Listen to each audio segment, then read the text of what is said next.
Muy buenos días, perdón, buenas tardes.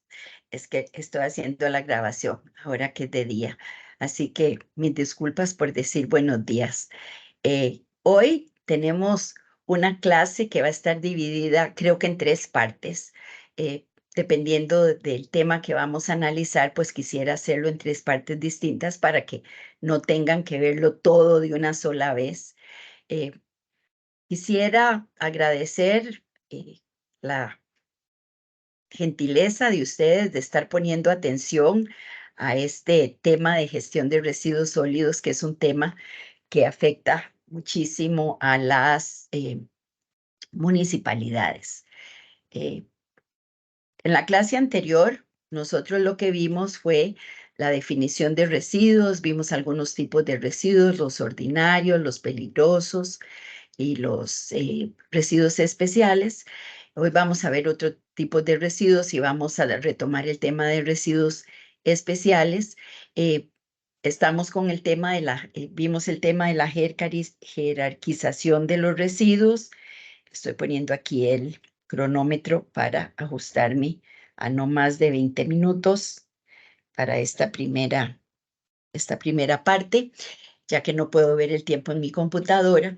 Vimos los impactos donde algunos de ustedes me contaron los impactos de los residuos en sus comunidades y vemos el modelo que utilizo yo para hacer los estudios de gestión integral de residuos sólidos en las municipalidades, que como les comenté, hemos estado trabajando en la actualización del plan, tanto de Oriamuno como de Paquera.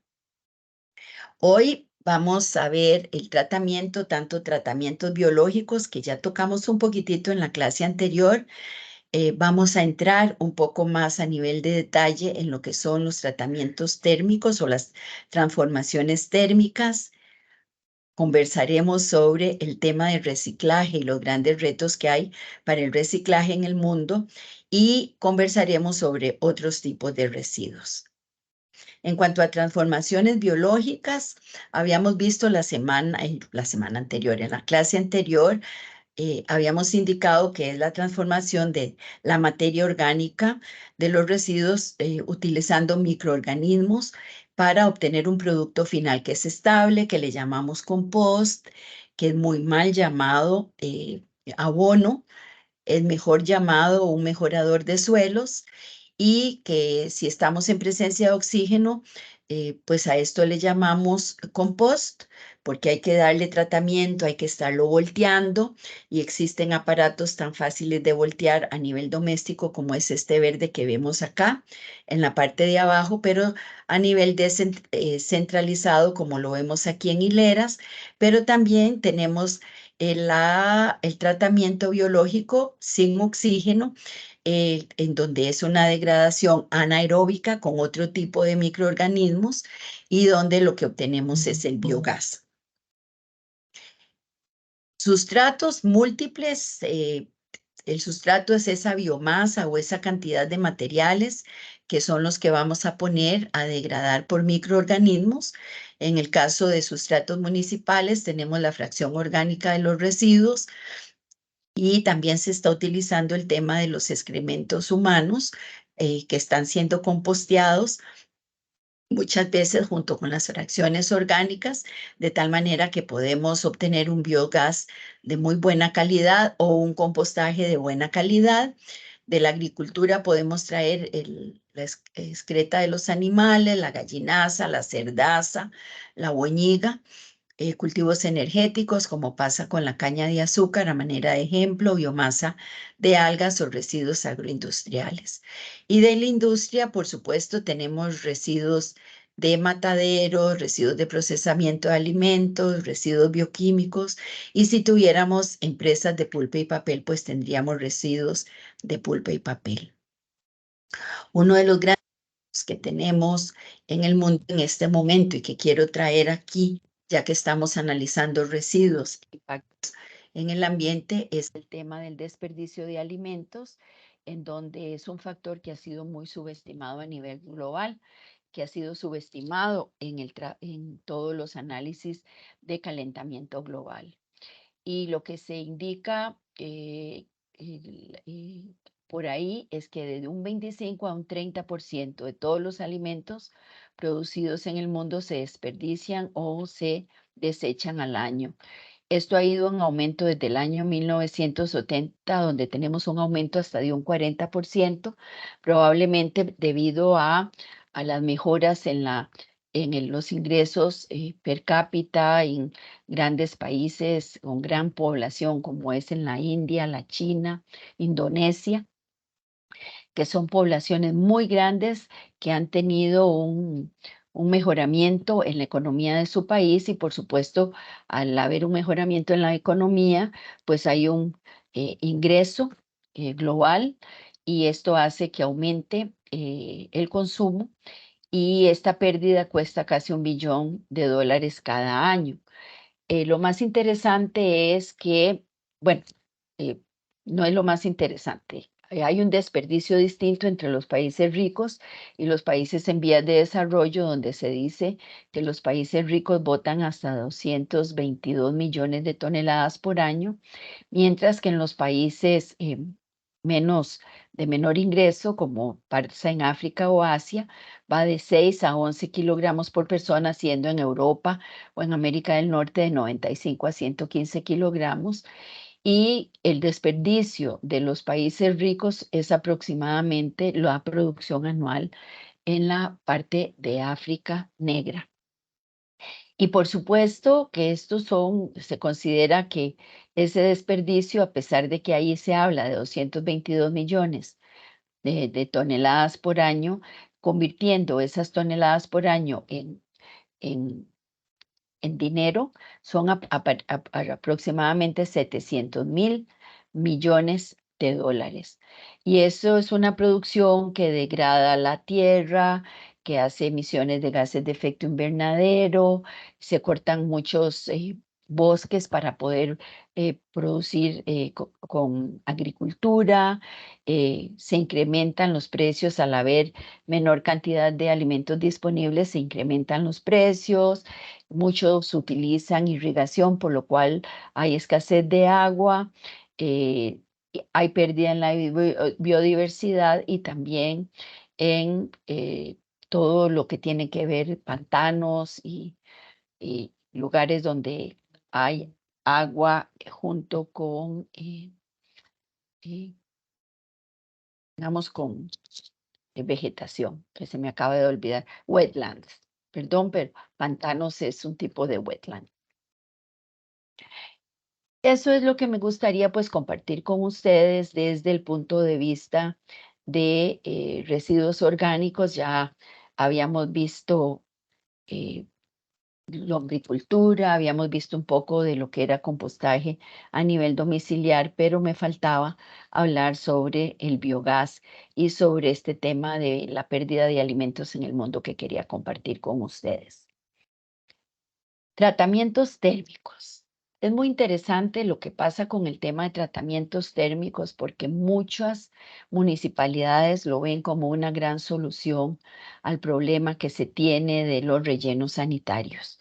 Y yo quisiera, no voy a entrar en mucho nivel de detalle, pero sí podríamos compartir en la próxima lección inquietudes que ustedes tengan sobre los tratamientos térmicos y les voy a contar varias cosas. Eh, Tenemos un tipo de tratamiento térmico que es el más usado, que es la incineración, y debido a las condiciones de trabajo de los incineradores, podemos ponerlos a la par de los hornos cementeros.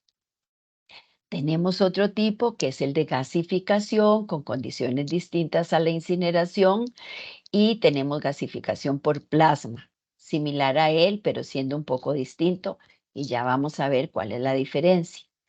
Y tenemos la pirólisis, que es otro tipo de tratamiento donde los productos que se obtienen son distintos.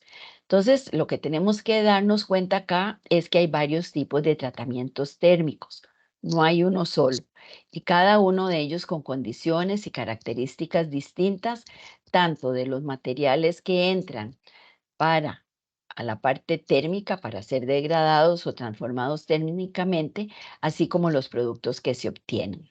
Este es un gasificador Mitsubishi que es muy popular dentro de los gasificadores que hay ahí a disposición de, en este caso, digamos, de municipalidad.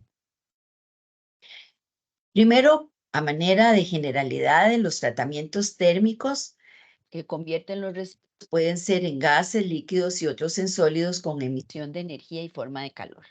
Dependiendo del tratamiento, podemos obtener ya sea gases, líquidos o sólidos.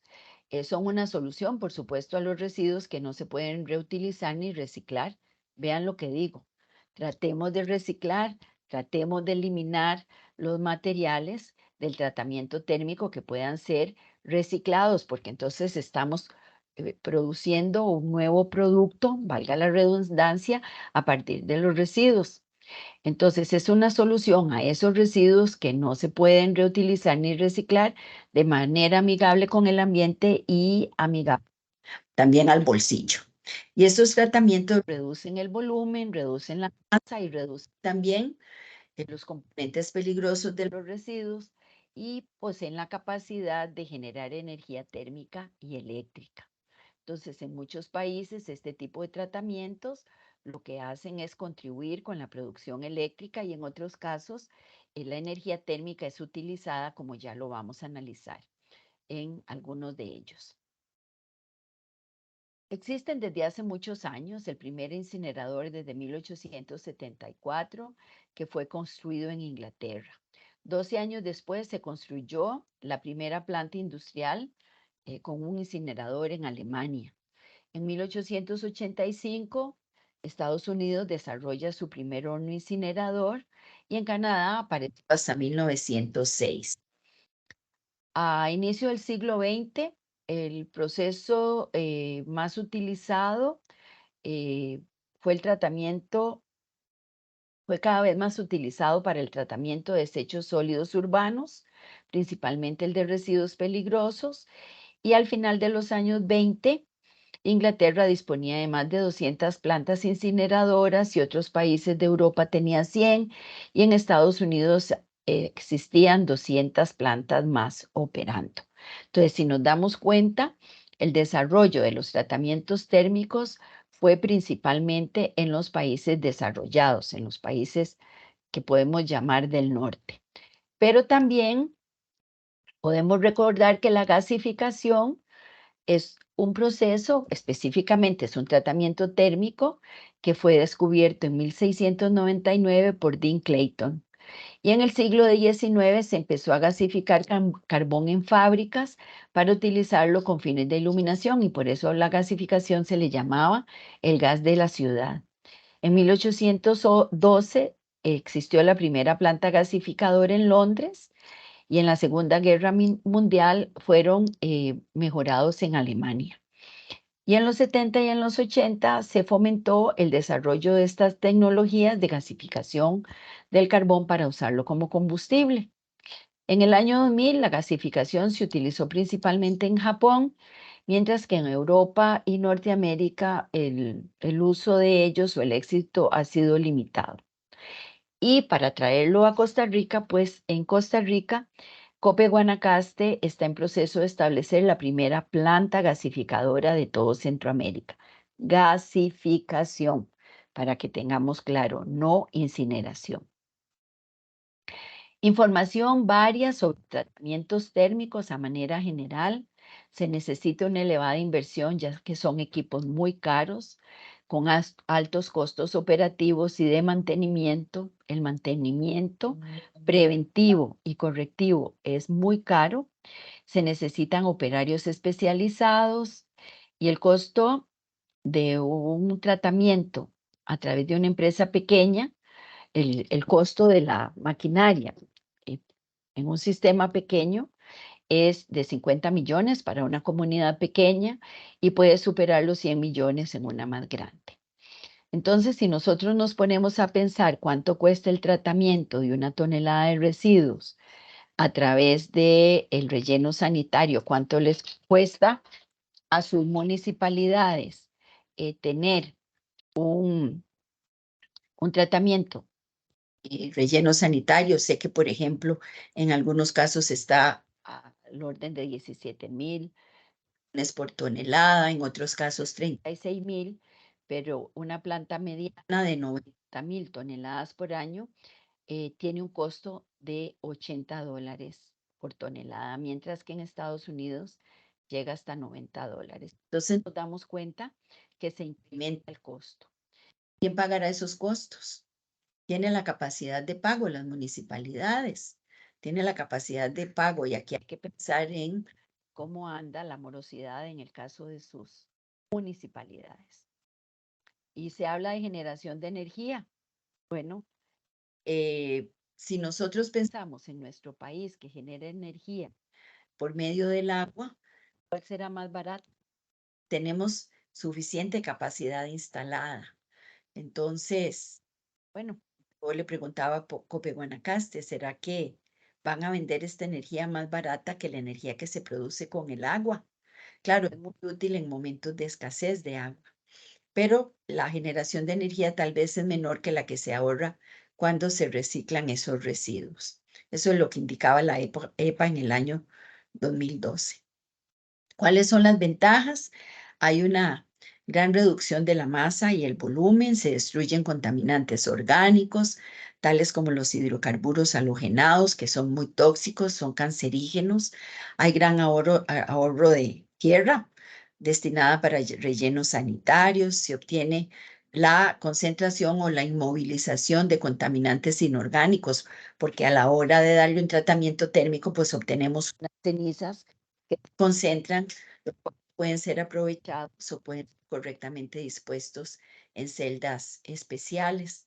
En los tratamientos térmicos, los residuos son una fuente de energía, sí es cierto, dejan de ser vistos como un problema y se convierten en combustible. Hay una menor emisión de toneladas de CO2 equivalente, otros tratamientos anaeróbicos donde se produce el metano, y sabemos que el metano es muchísimo más contaminante que el CO2 para los gases de efecto invernadero. Se habla de hasta 81 veces más contaminante, más impactante, y hay aprovechamiento de metales ferrosos y no ferrosos a partir de las cenizas. Desventajas también varias. No eliminan totalmente los residuos, siempre va a quedar un remanente que hay que depositar en un relleno sanitario, siempre se necesita un sitio de disposición final. Emiten contaminantes atmosféricos y partículas que deben de ser tratadas antes de ser eliminada a la natural, al ambiente. Entonces necesitamos filtros, tratamientos especiales, de dioxinas, que es el más conocido en el tema de la incineración. También su eficiencia depende del poder calorífico. O sea, si yo tengo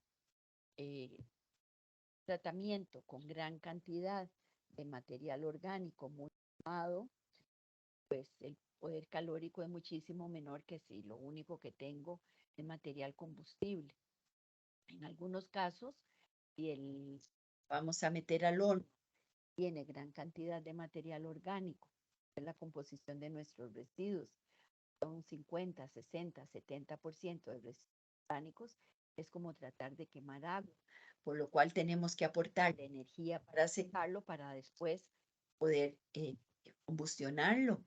Entonces es como secar el agua para después meterle energía para poderlo quemar, para mejorar ese proceso de combustión. Hay una inversión alta, como ya les decía, costos de operación y mantenimiento son muy altos y se necesita mano de obra especializada para un buen funcionamiento. Muchas veces poca aceptación de la sociedad. Y el requisito, si uno quiere tener una planta de este tipo, es que debe de hacerse, presentarse un estudio de impacto ambiental aprobado por SETENA, y como el caso de Copé Guanacaste fue un primer ejercicio, un primer ejemplo para Costa Rica, pues el tiempo fue de alrededor de 10 años. Yo creo que este tipo de estudios pues se podrían, de impacto ambiental, pues se pueden hacer en menor tiempo y reaccionar a los aspectos que hay que mejorar en un corto tiempo. Entonces no creo que los próximos proyectos requieran de 10 años para ser aprobados. Esa sería la esperanza. Ahora sí voy a entrar específicamente con la incineración. Y lo que los invito es que vayan escribiendo todas las preguntas que ustedes tengan para yo tratar de aclararlas en la próxima clase, donde podemos ver todas estas grandes preguntas que ustedes puedan tener con respecto al proceso de incineración. Aquí tenemos un ejemplo de un incinerador donde tenemos producción de energía eléctrica donde tenemos a manera muy esquemática, porque son más complejos que esto. Es el más usado, como ya lo había mencionado. La cuestión alcanza temperaturas de más de 850, ojalá tiene que estar a más de 850 porque temperaturas menores a los 850 en el horno definitivamente va a producir dioxinas y furanos. Puede alcanzar, dependiendo del material que nosotros le inyectemos, alcanzar temperaturas de hasta 1600 grados. Reduce el volumen en un 90%, el peso hasta en un 75% y se generan gases de combustión y cenizas. O sea, genera gases y sólidos. Este no genera líquidos.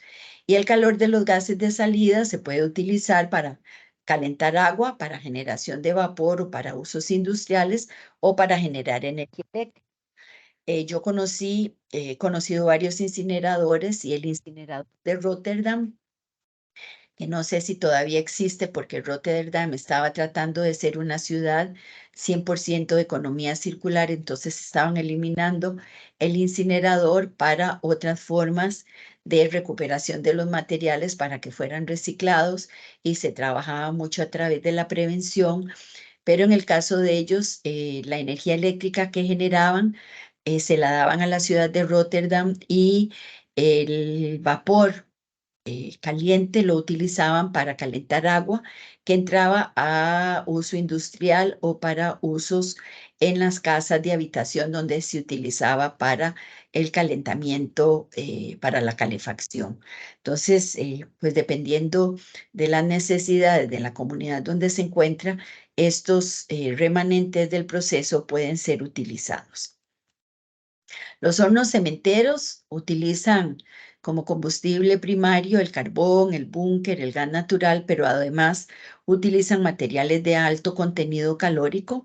Ya sabemos aquí que Holcim y la cementera El Progreso, creo que es como se llama ahora, cómo utilizan materiales de alto contenido calórico, papel, cartón, aceites de vehículos, materiales plásticos que pueden ser utilizados porque tienen un alto contenido calórico y se pueden combustionar para llegar a temperaturas de 1000 y 1200 grados Celsius para la producción del cemento. Sobre la incineración, una incineradora mal manejada produce dioxinas y furanos. Entonces, si no alcanzamos los 850 grados Celsius, pues resulta que en temperaturas menores vamos a producir dioxinas y furanos y otras sustancias generadoras de cáncer, leucemias, malformaciones congénitas y alteraciones en el sistema de reproducción.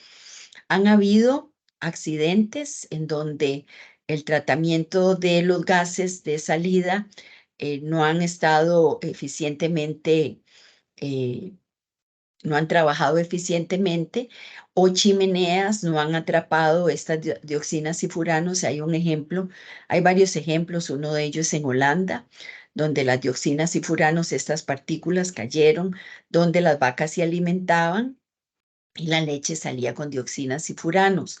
Entonces la leche de esa región fue prohibida por 10 años, el consumo de esa leche, afectando la economía de todos los productores de vacas de esa zona, donde no podían las vacas pastar en esos pastos.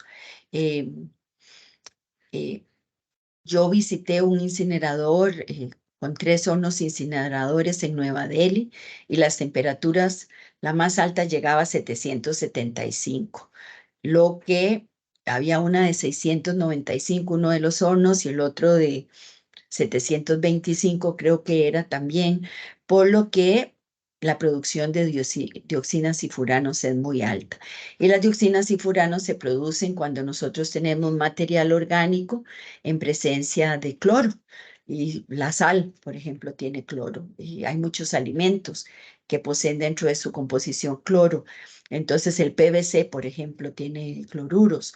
Entonces si tenemos el PVC en contacto con materia orgánica, la producción de dioxinas y furanos se da automáticamente a temperaturas superiores a los 300 grados Celsius y no se destruyen porque ellas se destruyen superiores a los 850, entonces si un horno de incineración no llega a los 850, definitivamente estamos produciendo dioxinas y furanos y se producen partículas muy pequeñas que pueden viajar grandes distancias y penetrar profundamente, eh, digamos, en nuestros pulmones.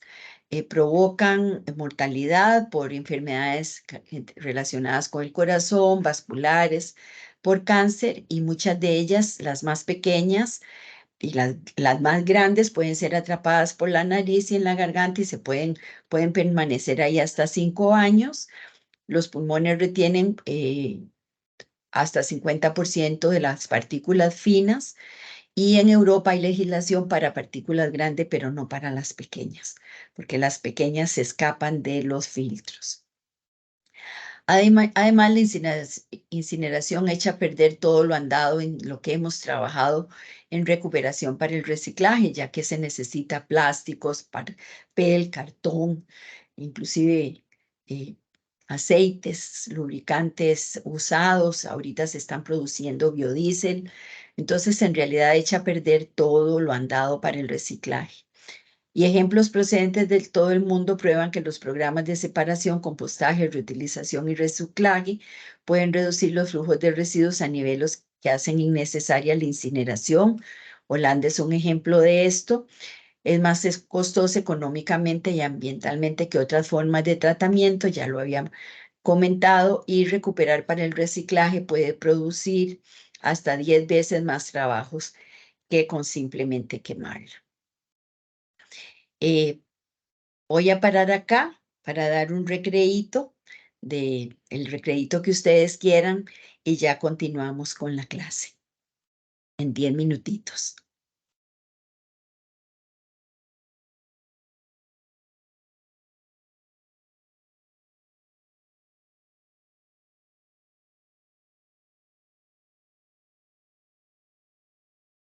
Está bien.